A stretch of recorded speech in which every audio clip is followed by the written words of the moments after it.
Welcome to Behind the Sports Medicine Podcast, proudly sponsored by AJR Sports Science and Healthcare Consulting. At AJR, we are committed to offering a comprehensive range of exceptional services, including applied sports science analytics, healthcare and sports medicine consulting, and leadership and coaching development. To learn more about AJR, visit their website at ajrsportscience.com. I'm your host, Andrew Rizza, an allied healthcare professional with over 25 years of experience. My career has primarily spanned private physical therapy and public school athletics. Driven by curiosity and a passion for the industry, I created the Behind the Sports Medicine podcast to explore the ever-evolving landscape of healthcare with a focus on sports medicine, physical therapy, athletic training, and sports science. Each week, we'll dive into the challenges healthcare professionals encounter and discuss how collaboration can enhance understanding within the industry. Our goal is to improve the experience for patient and athletes alike. Now, on to the show. Hey, everybody. Welcome to this week's Behind the Sports Medicine podcast. I have Steve Panteleakos. Stephen is the founder of Modern Movement Solutions, and he's also an adjunct faculty for Bellevue College in Bellevue, Washington. Also works with Bridge Physical Therapy and Wellness as an athletic trainer. He has undergraduate degree from Seattle Pacific as exercise science, and then he went on and got his master's of science degree in athletic training from the University of Idaho.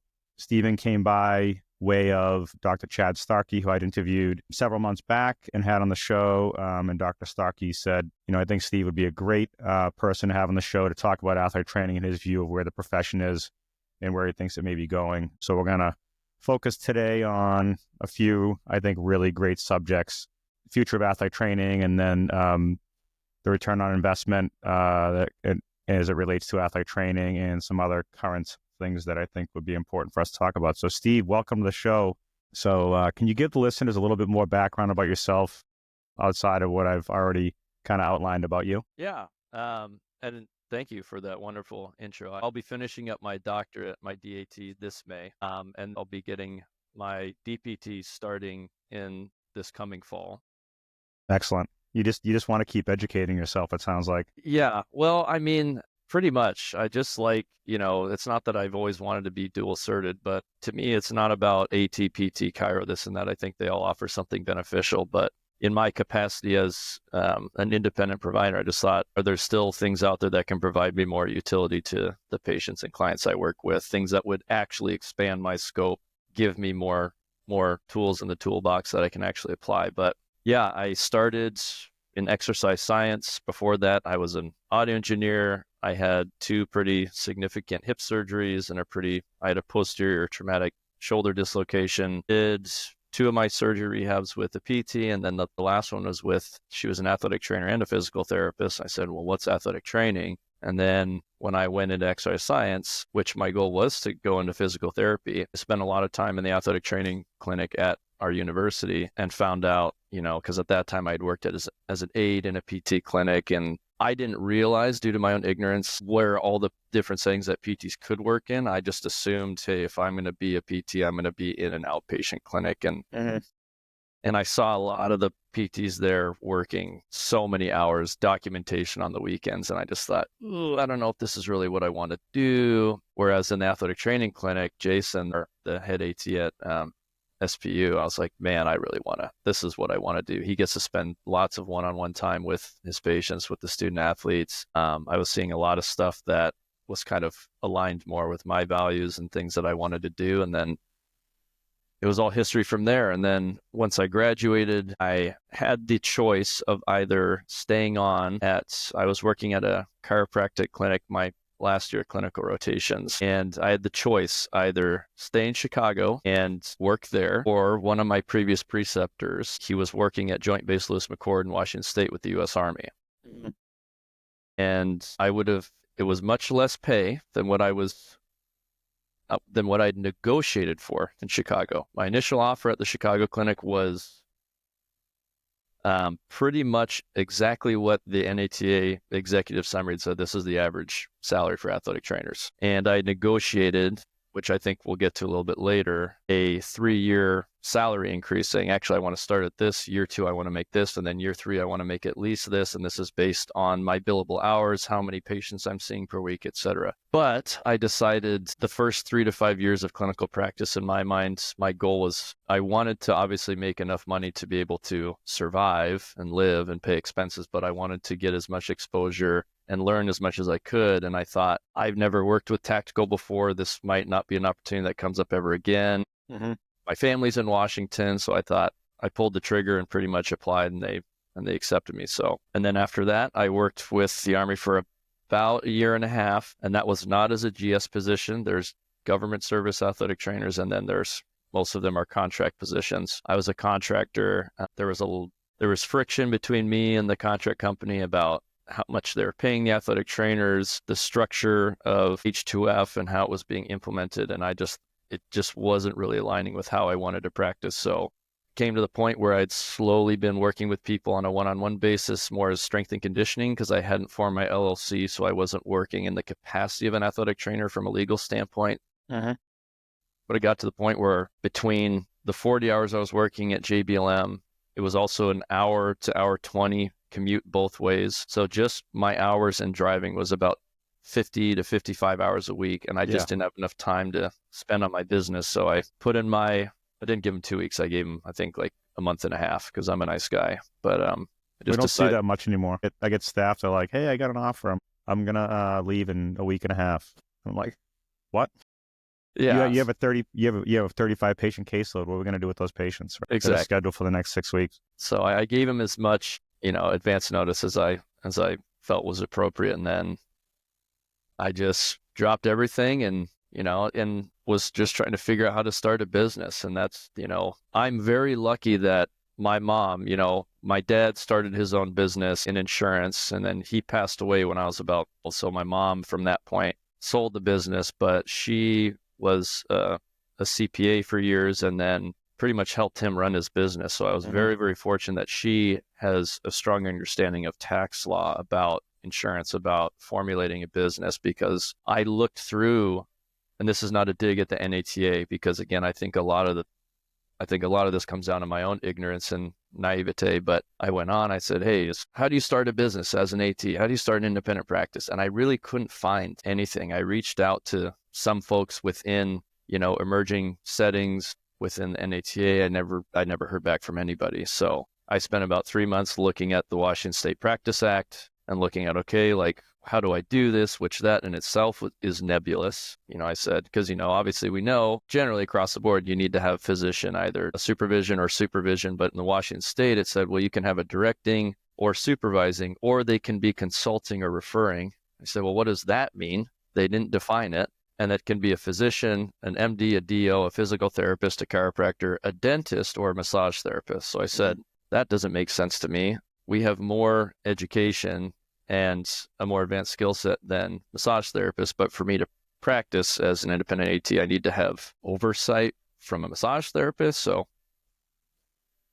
luckily at that time, I was working with Betsy, who's the PT she's one of the owners of Bridge Physical Therapy and Wellness. Has been working with Pacific Northwest Ballet for quite a few years. And through a mutual friend, she said, hey, I'm looking for an athletic trainer. Specifically, he connected the two of us. And then from there, I've been working with her. And I said, hey, I'm going to write up this collaborative practice agreement that basically says, you're a physical therapist, here's your scope. I'm an athletic trainer, here's my scope based on the Washington State RCW. And this document just says, as needed, can I consult and refer with you based on patients if I need to? Mm-hmm.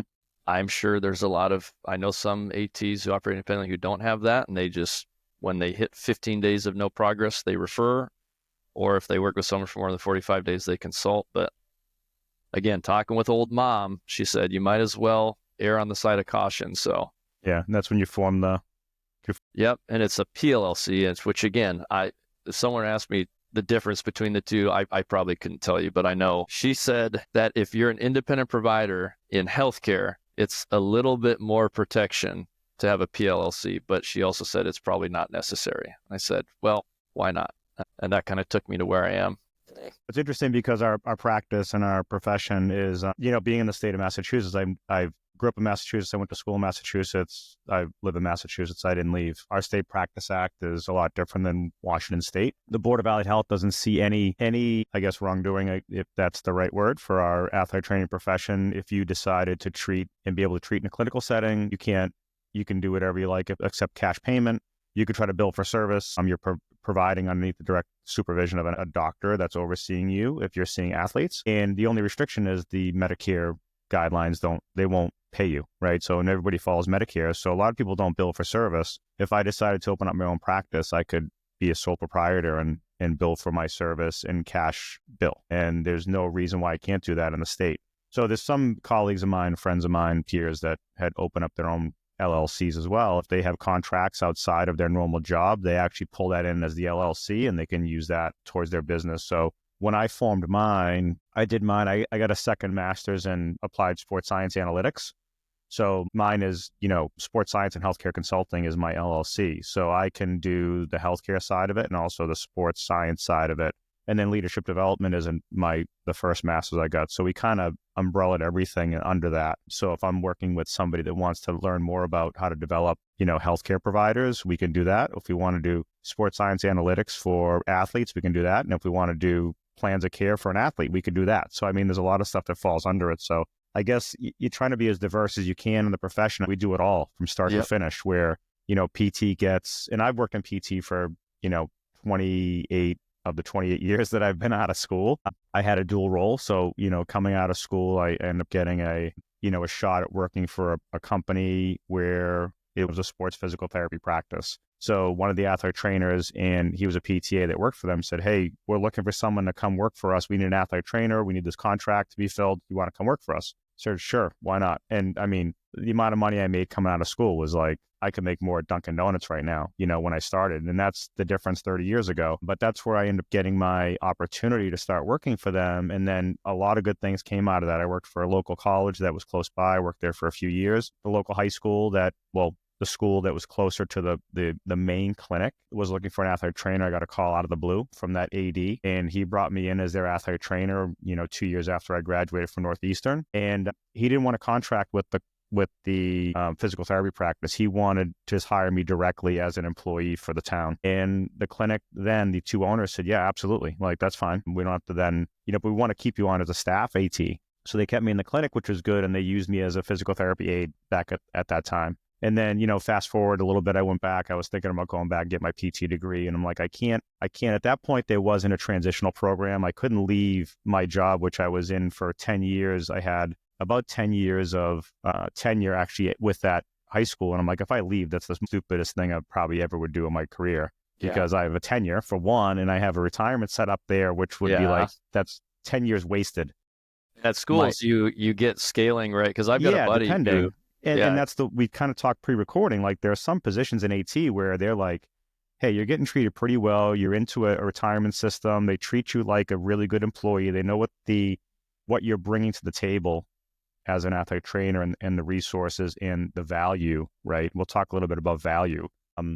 But at that point, my boss said, "Hey, you should go back and get your PTA degree. Like, you can do it, and you can at least have a caseload in the clinic, and this will be better for you moving forward." And little did I know, he was thinking at the time of looking to move the practice either to private equity or sell the practice. And he was trying to protect me. And he's really one of my biggest mentors. He was one of my first guests on the show. So that's where I ended up going. And then I ended up getting, I got a master's, went back and got my PTA degree at Kent State, which was a transitional program, which was amazing. From AT to PTA? Yep. They took most of our courses from AT. So we had to go there 6 or 7 times for our exams and for our lab stuff that we had to do. I love athletic training. I know a lot of people have their different views, and I wonder, we'll get into this a little bit. There was a couple articles I saw that you had, reposted on your page, which I pulled up, which I thought were great. And one was on return on investment, and then, why I stayed and why I left athletic training was another one. Yeah. So I think it's a lot of good stuff we can chat about. And, but again, I think there's a lot of things that, that speaking to Chad about this too, and a couple other people, it's just an interesting conversation, because we know that we always go back and say the NATA, but a lot of it falls on us as the profession, where some of us just say, you know what, I'm good at what I'm doing. I'm not going to say anything. I'm not going to do anything. And nothing gets pushed. And that's the problem. Long kind of opening conversation, but where do you think the future of AT is going? I mean, you've been in it for several years. You know, you're getting your DAT. You're going to go back and get your DPT. What do you think? What are you seeing? What are you talking to peers about? What are you kind of reading?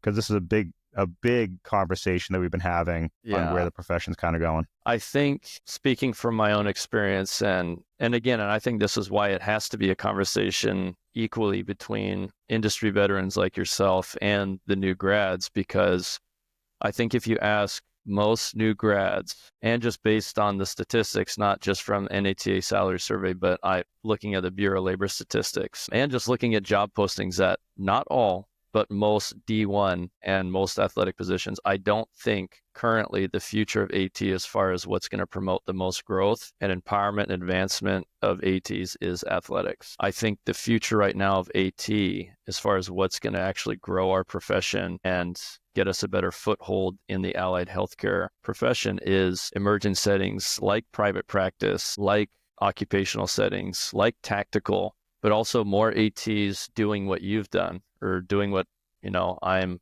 fumbling my way through. I don't think it's realistic for every AT to work for themselves. I was a product of right place, right time, having the connections, having opportunities, and then being able to say yes to those opportunities. I think for an AT just out of school without any professional network, just saying, I'm going to strike out on my own and start my own thing, you could do it. It would be very, very hard. I was lucky that there was a facility that I could rent a space out of. A lot of the guys there were referring clients and patients to me to build up my client base. The several PTs and other folks that I work with were sending me patients. Like, it was very fortunate. It was more so like, here's this more or less perfect set of circumstances. I just had to choose to do it. But I don't think athletics right now is the future of AT, because it just, like you were saying, where do we see places that compensate or recognize the value of athletic trainers? Obviously, like you're saying, I think if there's a job that maybe doesn't pay super well, but there is ample opportunity for growth, real professional and personal growth, that's different.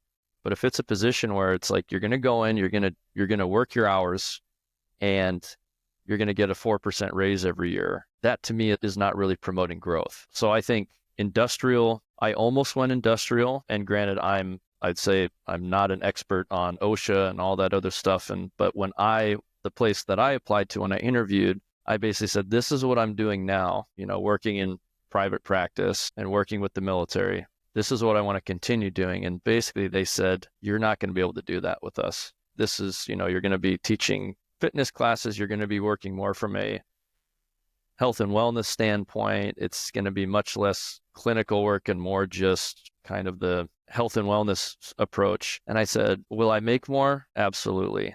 But it just didn't align with what I wanted to do. Mm-hmm. But still, industrial, I think, recognizes right now the value of athletic trainers. I think GS positions, a lot of the government positions do, which when we talk about ROI, because I know there's been some confusion on one of the posts I made about, hey, you can use the GS scale. And people are saying, well, that's not how it works if you're applying for a GS position. And I'm like, well, I'm not talking about applying for a GS position. I'm just saying, here's a metric that we can use to compare. I said, if this is what the government says, if it's good enough for the federal government, it's good enough for you applying for these places. Right.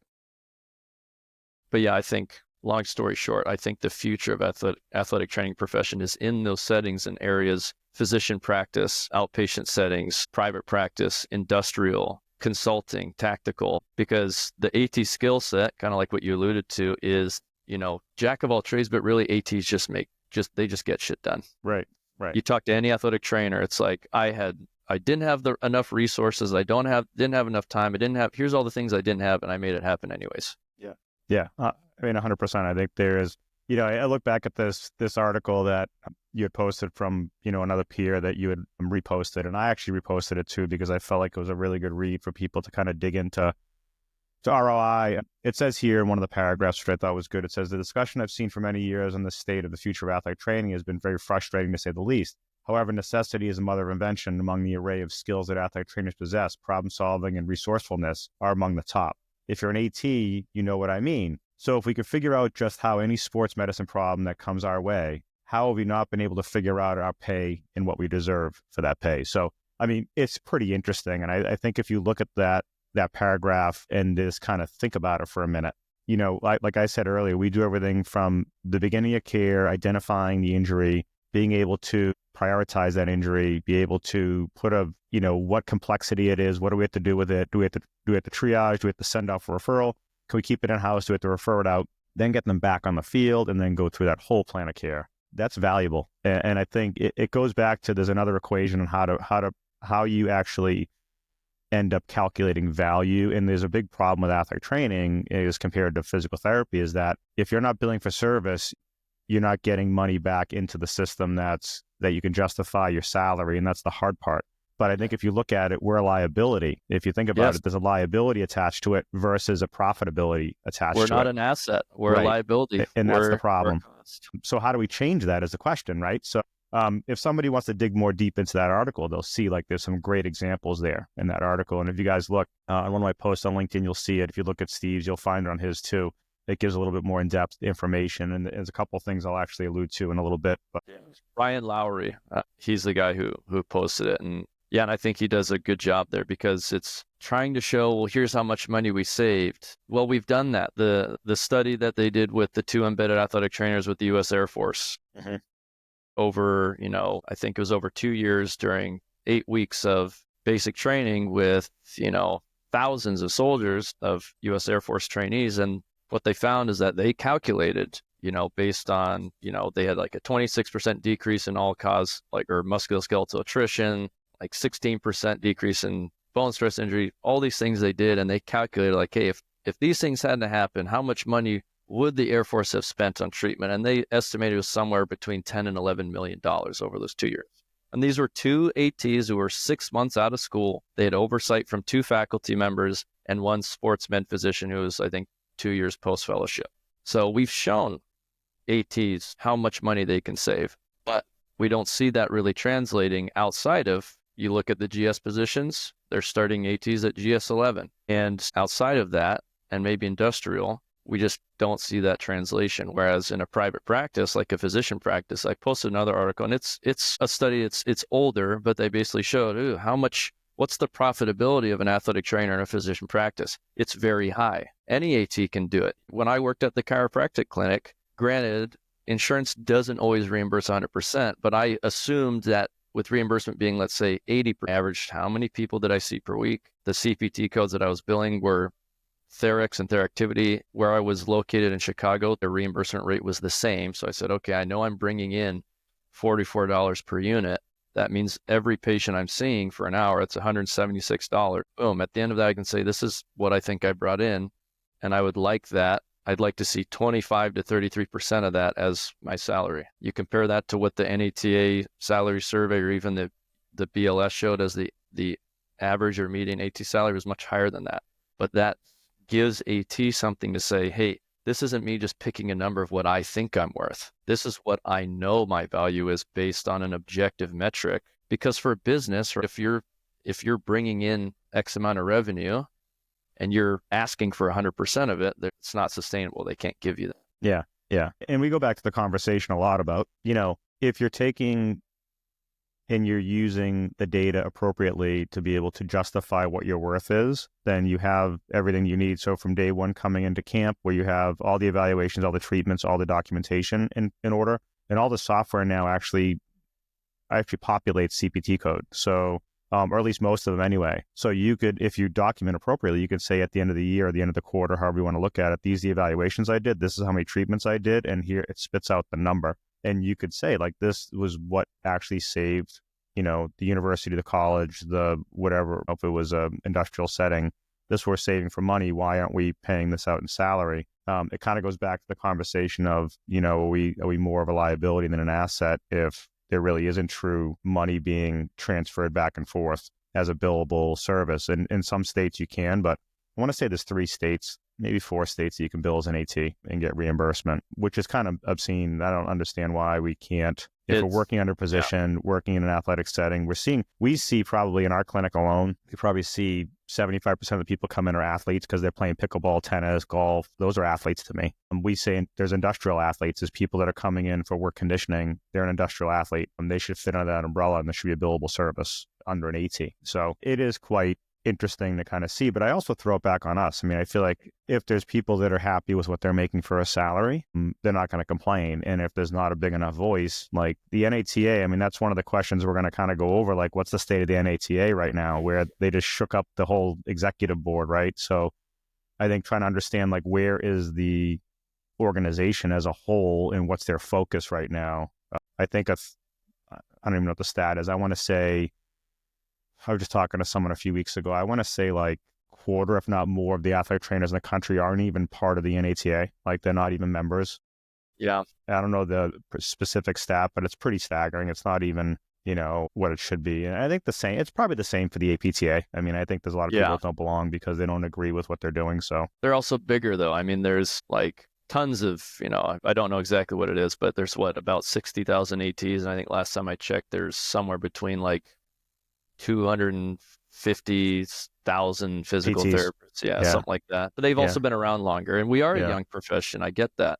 But yeah, as far as the NATA, because I think a lot of this just has to do with like, anytime you're posting on LinkedIn or social media, there's always a lot that gets lost in translation. And because I get a lot of messages from folks saying like, well, you're saying like, it's not the NATA's fault. It's not the NATA's the bad guy. They're not there to save us. And I say, I absolutely agree. I want to state now that I don't think it's up to the NATA about like making this change for us. NATA, again, as 501c3 nonprofit, and again, I'm learning stuff through this too, because I was thinking, well, what could they do to help with the messaging? I thought, well, why don't we on the executive summary or even on the NATA salary survey just say, hey, this is what ATs are making in GS positions. This is what they're making in occupational. This is a ballpark of maybe what the professional value standard should be for an athletic trainer. They can't do that. They can't make a recommendation as a nonprofit.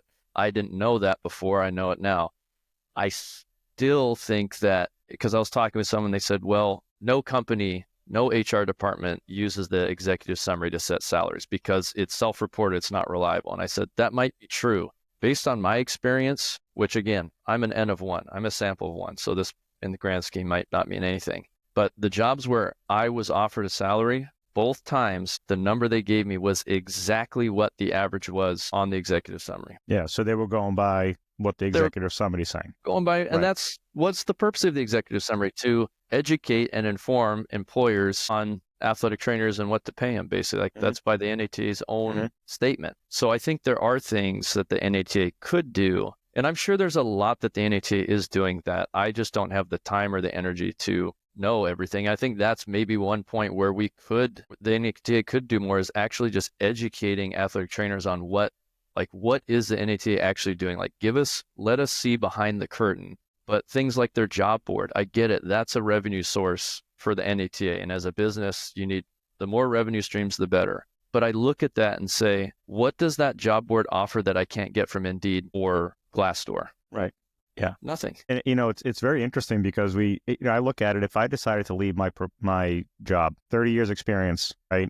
2 master's degrees and 30 years of experience. If I look for a job in a setting similar to mine, I'd be making 2/3 less than what I'm making right now. And it is very interesting. And I talked to AT retired. She actually was up, I think, episode 13 or 14 with me. She's working for a group that she'd started, one of the co-founders, called Athletes Better Together. I met her when she was an athletic trainer at Harvard University 31 years ago. She said she was making, say, $65,000 a year then. Guess what the salary is there now for an assistant AT? Same. Yeah. It's staggering to me. I mean, that's Harvard University, right?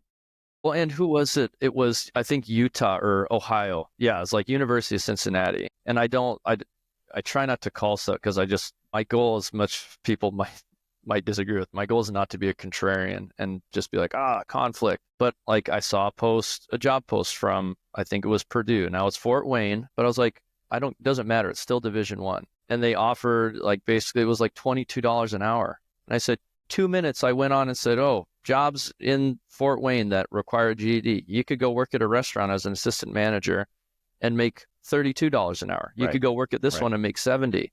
You could go to Buc-ee's and be a manager and make 120 grand a year. And then you look at University of Cincinnati, and there was this post saying, look at this, and it's beautiful. They have a whole new facility. They've got like all this fancy stuff just for the football team. And I said, I wonder what they pay their ATs. I don't know, but I'd assume that it's, that money that goes into that. And especially with the NIL stuff, which I think student athletes should absolutely get compensated. If the university and other things are going to use their name, identity, and likeness to make money, the student athletes should see some of that. I've also read that the universities, to offset some of that cost, are then putting that into the cost on the students for tuition. I said, so you're willing to increase tuition to pay for this NIL stuff, but you weren't willing to do any of that previously to pay your ATs more. Just and if you want to show you what they value. Yeah, if you want to look at something that'll make you sick, is look at what a strength coach makes in Division I, right? Or professional athletics. I mean, for that matter. I mean, I get it. They're improving performance for the athlete, which is making the school money. But what are we doing? We're keeping them healthy to keep the employee, which is the athlete on the field, to keep them making money, right? So it is very, very interesting. I think the priorities of the universities, the professional organizations, and whoever is hiring athletic trainers needs to kind of, peel the onion back and kind of see what's out there. And I think it's what needs to happen, and people have heard me say this, and they can like it or not, we have to stop taking those jobs. Yes. In order for the salaries to increase. And the why. You have to give the data. Why. You can't just sit there and go in like, because you can look at it both ways, AT/PT. You can't come out and think that you're worth $75,000, $80,000, $90,000 a year when you haven't done anything yet. And more importantly, you have to prove that, hey, I bring value and I add value because of X, Y, and Z, and then back it up. Yes. And if you can't do that, then you're not gonna make the money you want to make. Which kind of pushes a lot of us to go and do extra, right, and do other things and pick up per diem, and I think it's a good friend of mine that I grew up with and went to Northeastern with. He's a PT, and he said, he goes, you got to water your lawn, man, to grow your grass. He's like, you can't just step into a place and find out like, hey, here I am, pay me 125 grand. He's like, that isn't going to happen.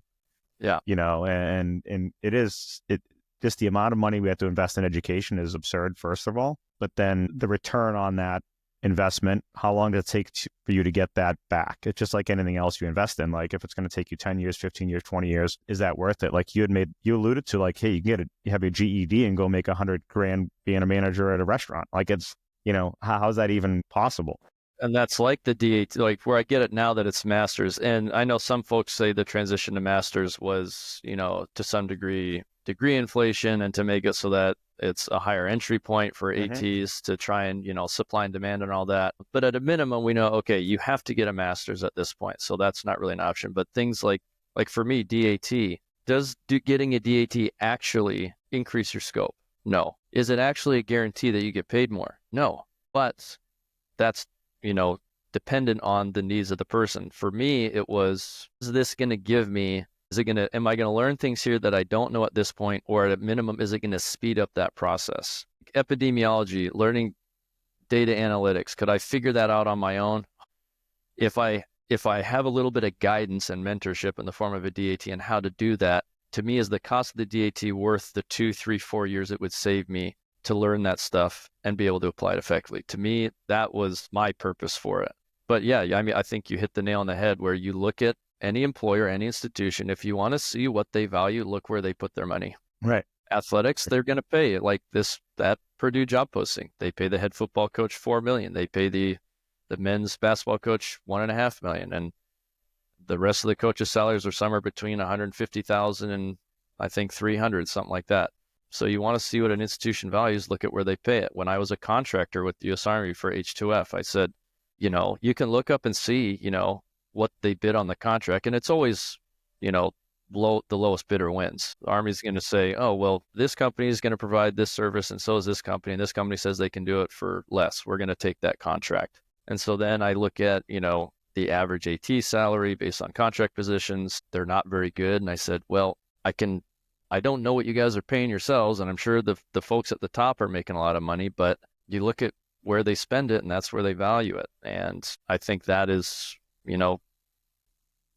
part of the discussion where it's like you need to find a setting, or you need to look at a job and say, if you want to know if they value their AT, look at what they pay them.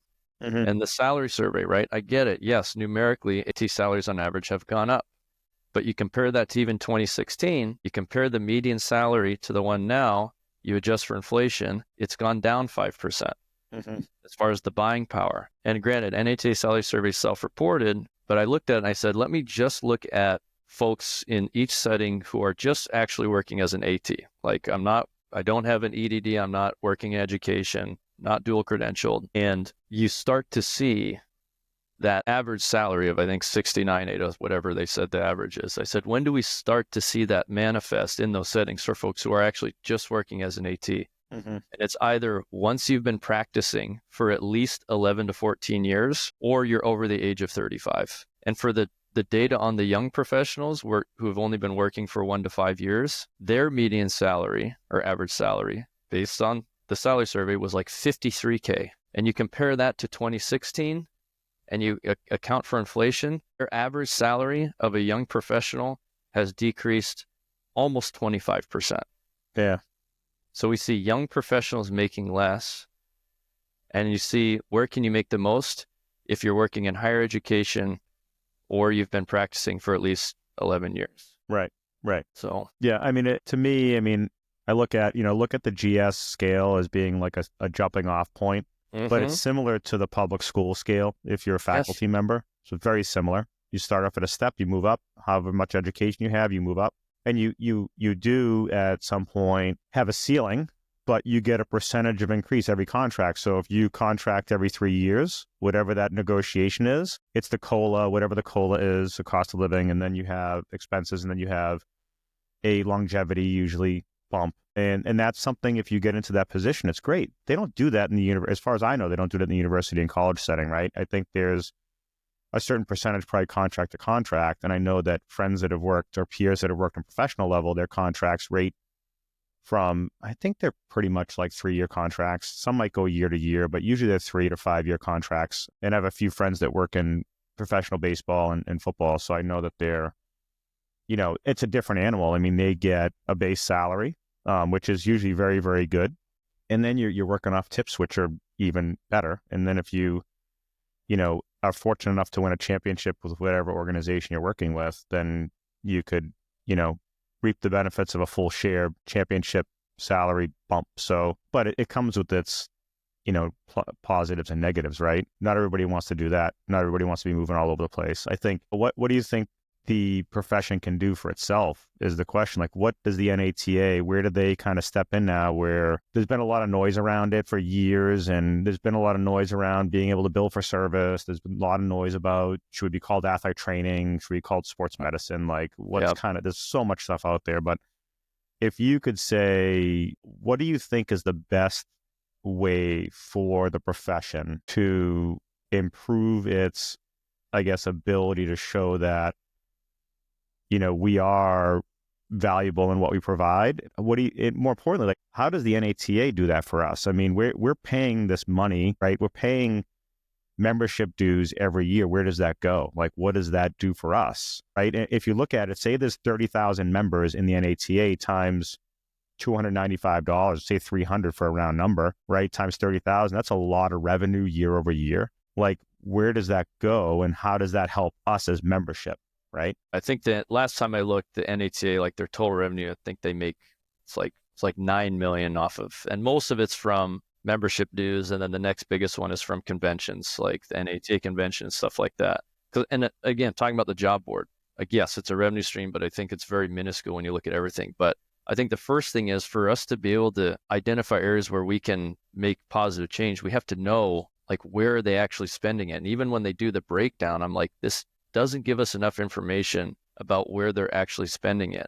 And for example, where I think they could spend it better, this is one small example. I've had the privilege to present at NAWADA, Northwest Athletic Trainers Association, the California Athletic Trainers Association, with one of my old faculty members. I'm going to be presenting at NAWADA again with a previous student of mine. And I had the opportunity to present at NATA in New Orleans last year. And I said, yes, that would be awesome. They weren't going to cover, like I had to, when I looked at airfare, I was like, I can't afford this. It was going to cost me like, even if I stayed at, I was like Motel 1, I was like, I can't even afford Motel 6. Like, where's the Motel 0? Right. Plus everything else is going to cost me like $3,000. I said, I just started my own business. I can't afford this. But then you look at, how much does it cost for them to host, a 2-day at one of these conventions, like a thing that's just on dry needling, which I think, again, that's a whole nother conversation about, different modality. I've got no problem with dry needling, but I'm like, if we look at where we're spending the money, how much did it cost to bring folks in and instructors for 2 days worth of dry needling or this other thing, when really we could have,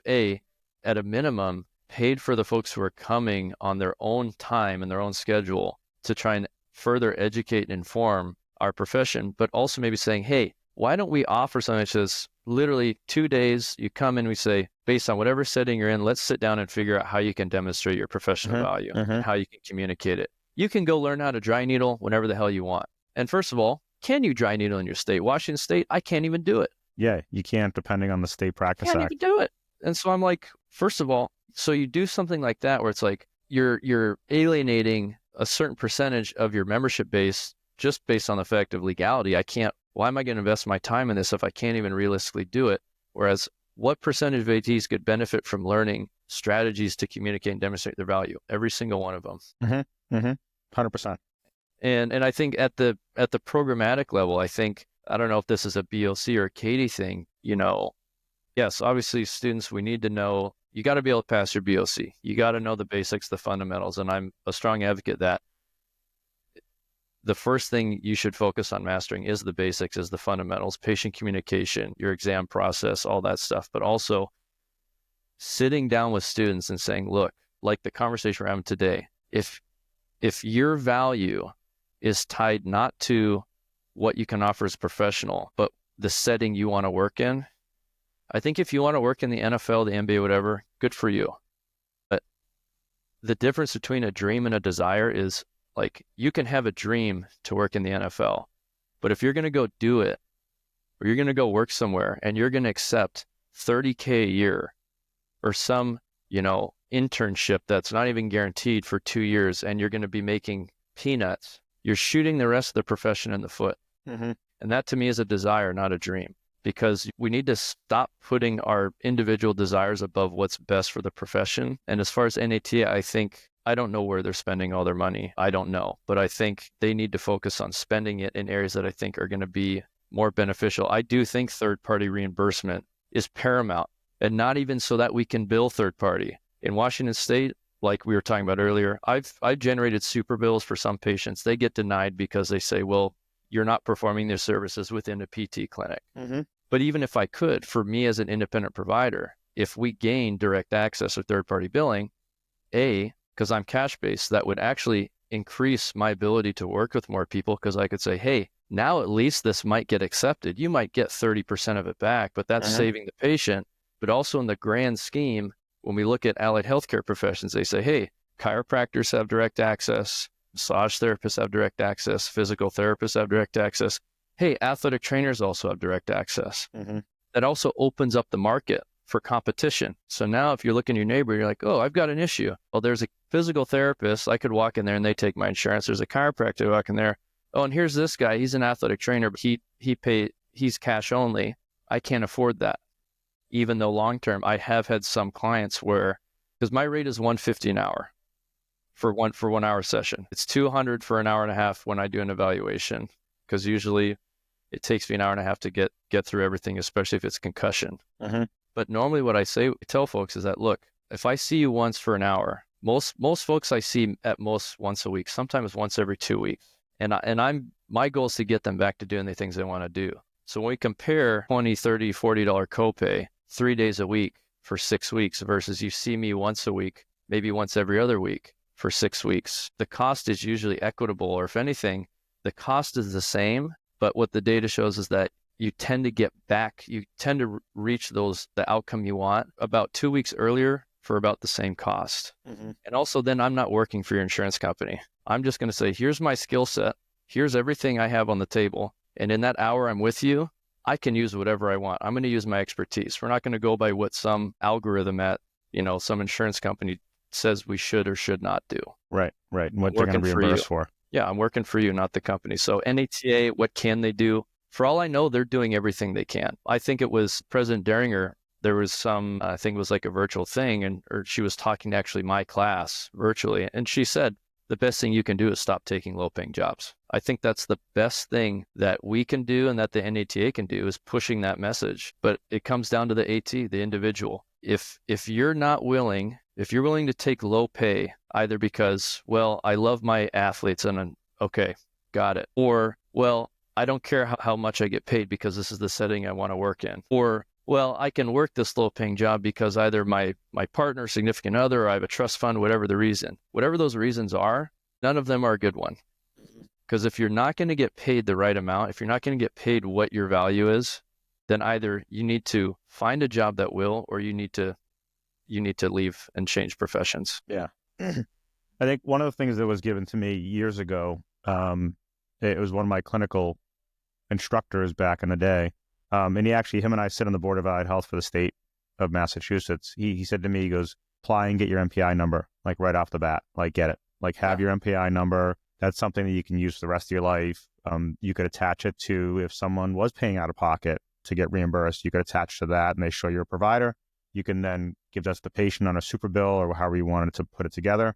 And then they would actually get reimbursed. And I've had to do that a couple of times with people out of the country that had come in and couldn't go to PT and wanted service. And they knew me. I got a doctor referred them over and said, hey, what do you want to do outside of my normal practice? I had seen them and I said, this is what it is an hour. And they submitted it over the time that they were here. Their insurance company reimbursed them 100%. Like it wasn't like they weren't going to get reimbursed. It was that they said, oh, that's fine. Do they have an MPI number? I'm like, yes, here's their MPI number. Doctor referred them over. I was under the umbrella of the physician treating them. Yes. And that was how it worked. So there's definitely a way to do it. I think it wasn't that it wasn't, a legal practice. It was 100%, what the Practice Act states and what you can do. And I think it's an important thing to tell young professionals is like, get your MPI number, set yourself up to be able to do what you can do under what you feel you're comfortable to do and learn and get better and gain the expertise and have your niche for whatever that may be. If it's secondary school setting, college, university, professional level, traditional, if it's, private practice, industrial, however you look at it, municipality. I mean, there's athletic trainers in every part of, we're in NASCAR, we work for Disney World, we work for Universal Studios. You figure PBR bull riding. It's there's everything, right? You can work for NASA. There's athletes everywhere. In the military, if you're a veteran or work for the military, you can work, like you said, government settings. So I think there's definitely the ability to open the door for more opportunity, but it's understanding, like you had said, and I hope the NATA does this, and if they're not doing it, they should be doing it. If you're listening, NATA, put the message out there. It should be a newsletter that goes out. Stop taking low paying jobs. Like that's what we should be doing and advocating for your members because you're taking a lot of our money. and to go back to your conversation about our getting asked to present. I go back to, I got asked to present at the NFL Players Association conference in Boston on concussion. This is going back, 12, 15 years ago. They pay for everything. They pay for you to get there. They'll pay for a hotel if you're out of town. They give you a stipend. I made in 7 minutes more than some people make in a week to go up and talk. Mm-hmm. And it was, when I was going up just to do a favor for one of our physicians. And I ended up dual presenting with the head athletic trainer for the Vikings. And we both had 7.5 minutes to talk. And then when I got finished, I was talking to one of our physicians. I opened the envelope and I looked at it. I was like, what is this? And he goes, no, this is the stipend for every speaker. And I'm like, holy crap, like I should just do this for a living. And it was literally for the 8 minutes and probably hour and a half I had to prepare. It was more than some people make in a week, which when you're dealing with that type of entity or a big physician group, they pay for everything. And if the NATA is pulling in $9 million a year, there should be some wiggle room to be able to pay its presenters, to be able to bring in quality presentations and to make people feel good about what they're doing for the profession, right? Yeah. And I think ROI, that I do like I said, the GS scale, because that, to me, for young professionals, I think the best thing they can do now is, there was someone on LinkedIn who same thing. She said, hey, I'm an athletic trainer. I've got my bachelor's. I'm in North Carolina. I've got 8 years experience. How can I use this? And I just said, hey, here's what you do. your 8 years experience, you go to the locality table. So you find the table for North Carolina. It's got the grades and the steps. And I said steps from step 1 to 2, 2 to 3, 3 to 4 equates to 1 year. And then I think 4 to 5, 5 to 6, 6 to 7 is 2. I said, based on your 8 years experience, you'd be at step 6. Mm-hmm. Bachelor's degree, the GS scale, they normally say you're at a 7. But I said, it's way easier than that. Just look at what the government's already paying athletic trainers. They're almost all GS 11. Air Force might even go up to 12 or 13. So I said, go to GS 11 for North Carolina, go to step 6. And for her, it was about 90,000. Now, just for everyone out there who's an AT, if you think if you were an AT, regardless of what degree you have, but let's say you have 8 years experience, would it make sense that an athletic trainer and the expertise and knowledge you'd have after 8 years of quality experience, would it be reasonable for that person to get paid $90K in North Carolina? 100%. In Seattle, Washington, and again, they're all based on the area. So the Seattle, Washington scale, it's got a locality payment increase of almost 32%. To live comfortably in Seattle as just a single individual, me, you'd need about 85,000. When I go to GS 11, I've got 3 years experience, boom, 88,000. Yeah. So it's right in the wheelhouse. It's right in the wheelhouse. So if you don't know, like, I think the GS scale is a good way to determine. Now, if you were a brand new grad, GS 11, I'd be 83. Might be hard, but if, let's say, like that place in Chicago I was talking about, say, hey, we'll start you at 65, but year 2, you're going to be making this. Year 3, you're going to be making this. I'm like, hey, if in your first 3 to 5 years, you can get up to a comfortable cost of living and you're getting mentorship, you're getting career advancement, I think mentorship is huge. I wouldn't be where I'm at either in my clinical practice or where I'm at professionally with my business without mentorship. So where can we spend money? Where can the NETA or just programs as a whole think educating students, giving them the tools and the resources to be able to demonstrate and communicate their value, and also mentorship. I think students should be educated on how to do what you've done and what I'm trying to do. Even if they don't do it, just saying as an option. We had to get an MPI number in my master's program. I thought all students had to do that. But I think things that we can do to set up the future generation for success is teaching them when to say no and when to say yes. Say no to low-paying jobs. Say yes to mentorship. Say no to things that I would consider not low-value care, but things that don't add a lot of utility, like spending thousands of dollars on this Con Ed course that you may not be able to even apply in your practice. Say yes to things that are going to teach you how to be a better communicator, how to understand business, how to understand how to demonstrate your value. Yeah, no, I agree. I never, negatively talk about education. I feel like education is always well spent, depending on, again, we talk about what your investment is over time, and your career should be 30 years, right? If not some longer, right? Depending on what you're doing.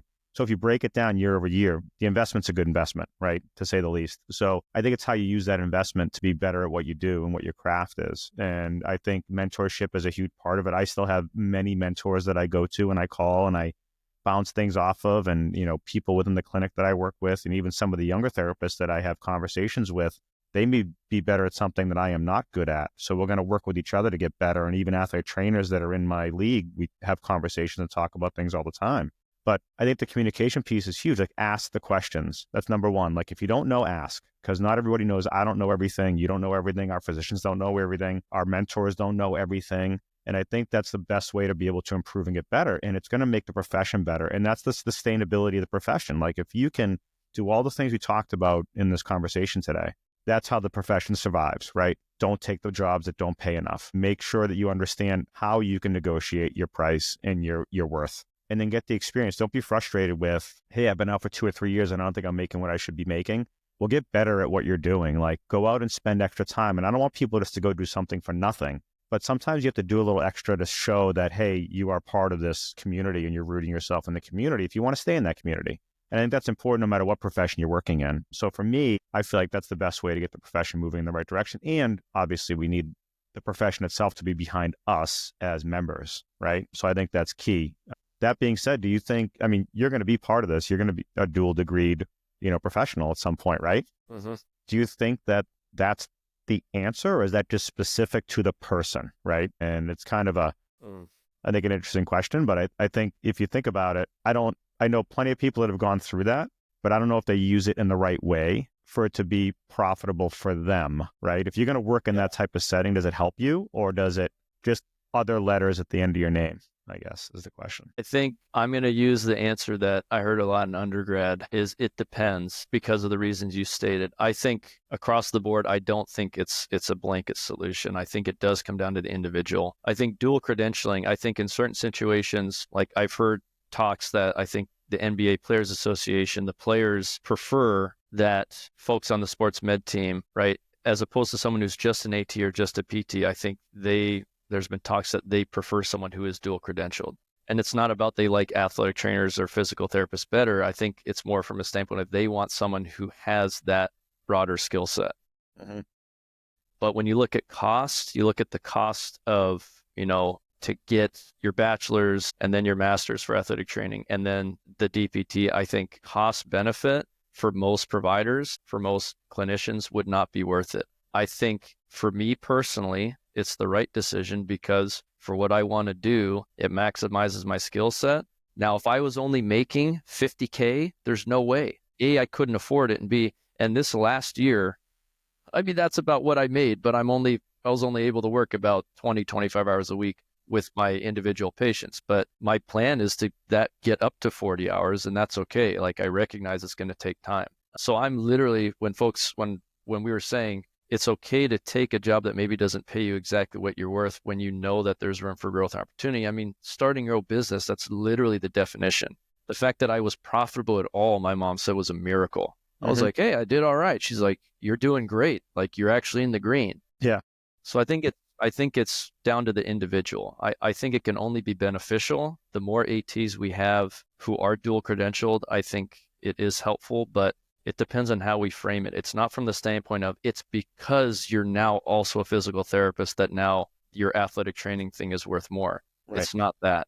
It's just you're more qualified. And I did have a colleague of mine say to me, which I think is a valid point, he was like, I respect you more because you were an AT and you got the experience as an AT and now you're dual credentialing, whereas the folks who go through the dual credential programs where you graduate with both, he said most of them don't spend the time in the trenches as an AT experiencing exactly what it feels like to maybe not be as respected by other professions. I think there's credence to that, but I think that's a case-by-case basis. I think whether or not you dual credential or whether you're just, you have your AT credential, I think that's a drop in the bucket compared to everything else that you can do that we've already discussed. Yeah. No, I have to agree. I think, the only reason I went back and ended up getting another master's in the applied sports science analytics, I'm forward thinking to when I step away from athletic training. If I retire from athletic training, like, what do I do? I'm not just going to sit on my butt for the rest of my life. Like, I'm trying to build something now for 8 or 10 years down the road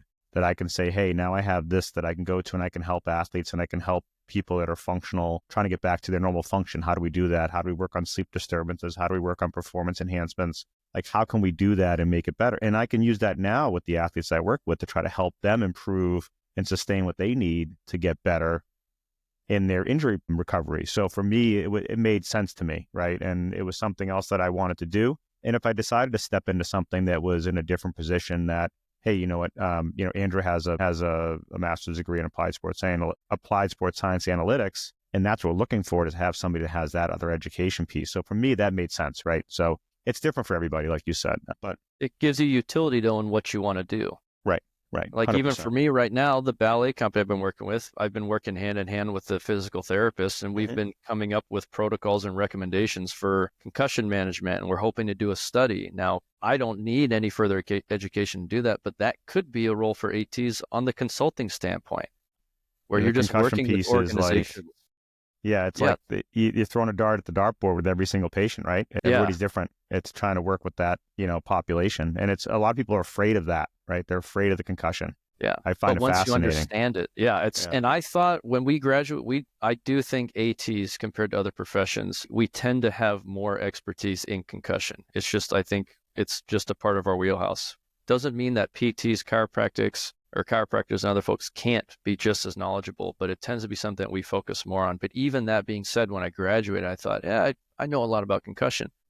I took a course called Concussion Nerds from Natasha Wilch in Canada. And then I think Complete Concussion Management is another good course that I'm taking. And I realized, holy shit, I don't know anything about concussions. Right. But Yeah. not from a scary standpoint. I think as a young professional, it's intimidating at first when you're like, there's so much out there. There's so many other skill sets that I don't have. And it can lead to you almost like kind of recoiling back into your shell. But once you realize that that's actually like, there's so much more that I could do to add to your skill set and what you can offer from a value standpoint that people will pay you for fairly, I think that can be empowering. Yeah. It's like, don't be afraid of your own stupidity as long as it's conscious incompetence, right? You got to know what you don't know. Right, exactly. You have to be afraid to be wrong or incorrect and learn how to get better at what you're doing. Yeah. So to close out today, I thought today we had a pretty good conversation here. We probably can go on for hours. It was like talking to Chad. Chad and I were like, just started talking about I know. It was kind of funny, but what's a fun fact about you? What do you like to do outside of when you nerd out? I always say nerding out because a lot of us are just like professional education, like junkies. Yes. But what's kind of your fun fact about yourself? Well, I've been on a big tear recently because half the clients I work with, I wear multiple hats. I'm not a CSCS and all that, but I do. That's the other thing. We do strength and conditioning. You don't need a CSCS. Exactly. To do strength and conditioning. If a job requires you to have it, I would still even talk to them and be like, hey, if you'll pay for it, I said, I've got a bachelor's in exercise science, a master's in athletic training, but you want me to get this other thing to do strength and conditioning. I would only do it if a place paid for it. Right. But half the clients I work with, we almost entirely do strength and conditioning. Some folks come to me for injury management. It's always at the end stage. So I've recently been reading a lot from Charlie Francis, Yuri Verkhoshansky, James Smith. I got like 5 books, and again, business expense. I said, this is for my business. Right. So I've been reading into that because a lot of the athletes I work with right now, I've got a young man, he's youth lacrosse player. I was like, I wish I knew more about how to specifically work on acceleration, right? Or top end speed, stuff like that. So I've been digging a lot deeper into things like that. And then also, going from working with the military to the ballet, when I first started working with the military, I said, I don't know half the words they're using. I don't know enough about this environment. Same thing with ballet. I've been with them about almost 2 years now. When I first showed up, they said, when I'm in 5th position or closed open 5th, and then I got to do an arabesque, I said, you have to show me. I don't know anything that you just said. So what did I do? Because I'm a contractor with the ballet, I get free ballet classes. Mm-hmm. So you took ballet. I took Foundations 1, there's Foundations 1 and 2, and then Beginners, and then Intermediate. So I've taken the Foundations 1 class 2 times now. I'm taking Foundations 2. And what I found is that it's made me better at what I do because I now understand to some degree. I can communicate better with the dancers. I think it does give me more rapport with them. Like I didn't do it just say like, look, I care, but they're actually happy. Like they're like, wow, like we're impressed that you're willing to do this. Yeah, you understand their language, which is good. Yeah, and to some very small degree, I can understand the physicality that goes into it. And let me tell you, anyone who doesn't think ballet dancers are professional athletes, go take a ballet class. Yeah, good luck. You won't get through half of it. No, I was wrecked. Wrecked, and I do a lot of sprinting and stuff. So that's been my main thing. I've been reading a lot more about kind of more niche areas of performance training, and then I've been on a ballet tear, and I love it. That's good. Super fun. I don't think anybody wants to see me in a tutu or a... Hey, I got mine. You can get I got a rainbow striped one on Amazon for $12. So that's great. Well, Steve, listen, I appreciate you coming on. I think there's a lot of great content today that we're talking about. Hopefully it helps our profession and hopefully we get a lot of people listening. As always, it'd be great if you can help get this out there when we air it. And then hopefully we can keep this conversation going. Yeah, absolutely. Thank you. Appreciate the opportunity and the privilege. Thank you for tuning in to the Behind the Sports Medicine podcast, proudly sponsored by AJR Sports Science and Healthcare Consulting.